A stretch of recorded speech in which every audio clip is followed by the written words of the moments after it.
This was probably one of the most scariest days of my life. I started my first day in Quito by visiting the iconic landmark El Panacillo. On the way, the driver rolled up the windows. When we wanted to film something, we rolled them back down and he told us, no, someone will snatch our phones. In hindsight, I should have taken that advice a bit more to heart. When we made it to Panacillo, we were totally blown away by some of the most amazing views we have ever seen. And then, since it was only 0.6 miles to our next destination, we decided to walk.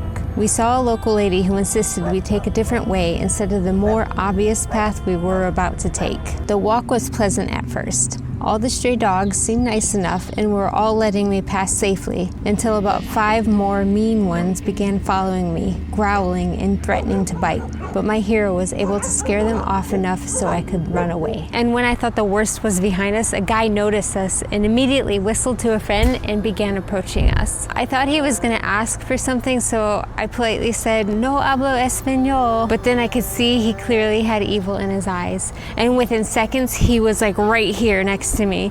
And his friend was closing in on me. And so I knew in best case scenario, I was about to be robbed. So my husband came and stepped in and threateningly say, "Stay back." Everything seemed to happen in an instant. Some lady came out of her house and started yelling something in Spanish, which distracted the guys for like half a second. And in that moment, my husband yelled, "Run!" So we both took off running. And I was still in pain from the downhill marathon I did a week before, so my untrained husband was so much faster than me, and he kept turning back and yelling, "Run faster!" And then we finally turned some corner and saw a bunch of locals standing outside the shop. So we ran into the store, and they were so surprised to see us there, and they were like, "Oh, mucho peligroso." And I just remember standing in there because my husband was buying water, and my legs were just shaking so bad. We only had a quarter of a mile left to our destination, and we called an Uber to get us there safely. And for the rest of the trip, anytime we had to go anywhere, we called an Uber because walking in Quito was just not an option. Walk down from there.